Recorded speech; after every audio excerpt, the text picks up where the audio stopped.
माध्यमिक शिक्षा मंत्री गुलाब देवी के आवास पर राजकीय माध्यमिक विद्यालयों के प्रदेश भर के शिक्षकों का मंत्री कोटे से 4% ट्रांसफर की मांग को लेकर प्रदर्शन।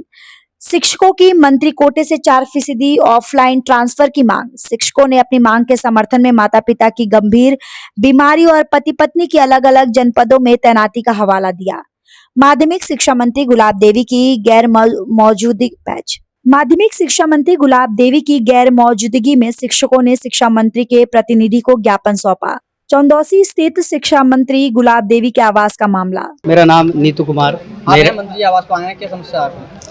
हमारी समस्या ये है, राजकीय शिक्षक मेरी वाइफ रजनी रानी लखीमपुर खीरी में तैनात है और मैं करीब 5 साल से लगातार मंत्री जी के यहाँ पे आ रहा हूँ और बार बार आश्वासन मिलता है कि इस बार करेंगे ट्रांसफ़र, लेकिन ऑफलाइन ट्रांसफ़र जो 4% मंत्री जी के कोटे में आते हैं वो अभी तक हुए नहीं है। लास्ट टाइम भी हम लोग मंत्री महोदया से मिले थे यहीं आके।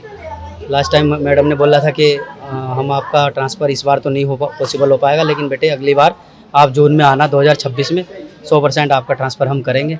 लेकिन इस बार भी हम कई बार आ चुके हैं और कुछ विभागीय डिस्कस चल रहा है, लेकिन अभी कुछ फाइनल हुआ नहीं है। आप ज्ञापन दिया तो आपको क्या आश्वासन मिला? आश्वासन ये मिला है कि बोला गया है कि इस बार कुछ मीटिंग है सितंबर में, 10 सितंबर को कुछ मीटिंग है, उसमें कुछ होगा और आपका इस बार कर देंगे, ऐसा ज्ञापन मिला। हम लोग जो है लगातार 2 साल से आ रहे हैं, उनसे निवेदन कर रहे हैं कि हम लोगों का जो है 4% का कोटा जो मंत्री जी के अधिकार क्षेत्र में आता है, हम लोग उनसे निवेदन करने के लिए आते हैं कि बुआ जी कर दीजिए जो है आप। हम लोग बहुत परेशान हैं, दूर दराज पड़े हुए हैं, लेकिन अभी तक हम लोगों को जो है पूर्ण रूप से आश्वासन नहीं मिला है। उन्होंने बोला कि मैं मुख्यमंत्री जी से बात करके आप लोगों की समस्या का निराकरण करूँगी, लेकिन अभी तक हम लोगों को सार्थक जवाब नहीं मिला है। माननीय शिक्षा मंत्री महोदया हमारी विभाग की मुखिया हैं, सर्वे सर्वा हैं, वो सब कुछ कर सकती हैं, लेकिन हम लोग बार बार परेशान हैं, लेकिन हम लोग समस्याओं को नहीं सुना जा रहा है।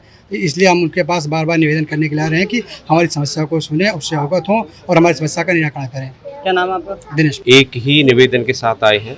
ऑफलाइन जो स्थानांतरण होते हैं, मंत्री जी हमें 3 सालों से आश्वासन दे रहे हैं और इसीलिए हम फिर एकत्रित हुए और इस साल मंत्री जी का आशीर्वाद मिले और हम चाहते हैं मंत्री महोदय हमारा इस मांग को मुख्यमंत्री जी तक पहुँचाएँ। आपने ज्ञापन, तो क्या आश्वासन मिला आपको? आश्वासन यही मिला है अभी कि ठीक है, आपकी बात को मुख्यमंत्री जी के सामने रखा जाएगा और जहाँ तक है आपका जो है बात मानी जाएगी, सुनी जाएगी, क्योंकि आप शिक्षकगण हैं तो शिक्षकगण का मांग का सम्मान रखा जाएगा। पहले भी आए थे तो क्या आश्वासन मिला था? पहले जब हम लोग इसके पहले आए थे पिछले साल तो मैडम ने कहा था कि हम आप लोगों का ट्रांसफ़र कर देंगे। हमने कहा मैडम अभी आपने एडेड वालों को किया, हमारा भी कर दीजिए। उन्होंने कहा कि अभी शेड्यूल आ गया है, आप लोग एग्ज़ाम करा लीजिए, जैसे एग्ज़ाम हो जाता, रिजल्ट आ जाता, फिर आप लोग आइएगा 2026 में, हम आप लोगों को कर देंगे। हम लोग 1-2 बार आए, मैडम से मुलाकात नहीं हुई, लेकिन फिर आए तो मुलाकात हुई थी। उन्होंने कहा था कि मैं माननीय मुख्यमंत्री जी से बात करके आप लोगों को अवगत कराऊंगी। इसलिए मैं इसी बात के लिए आया हूं कि देखिए मैम मुख्यमंत्री जी से क्या बात हुई है। तो आज हमें आश्वासन दिया गया कि शायद कुछ मीटिंग रखी गई है जिसमें हम लोगों का ट्रांसफ़र की बात की जाएगी और कह भी रहे हैं कि आप लोगों का ट्रांसफ़र 90% से 100% है कि हो जाएगा। लेकिन ऐसा हम लोगों को कई बार कहा गया है, लेकिन अभी तक हम लोगों के विषय में कुछ सोचा नहीं गया है। हम लोग 500, 600, 700 किलोमीटर से इर्द गिर्द रहते हैं, अपने परिवार से दूर हैं, माँ बाप से दूर हैं। किसी ऐसे कंडीशन आती है कि कभी माँ ख़त्म हो जाती, कभी बाप ख़त्म हो जाता, कभी घर परिवार का कोई भी ख़त्म हो जाता है, हम लोग उनके अर्थी में नहीं पहुँच पाते, तब तक उनका अंतिम संस्कार तक हो जाता है, जिससे हम लोग बहुत पीड़ित हैं कि हाँ अगर हम लोगों का अपने होम डिस्ट्रिक्ट में नहीं हो पा रहा है, कम से कम हमारे इर्द गिर्द ज़िले में हो जाए, जिससे हमारा किसी भी कंडीशन में अगर हमें घर पहुंचना है तो अपने बाल बच्चों देखने के लिए हम पहुंच सकें, जिससे हमें सहूलियत मिले कि हाँ हम भी अपना जीवन पैसे कमाने के साथ साथ अपना जीवन उचित तरीके से जी रहे हैं, हमें भी अपने मानव होने का गर्व हो।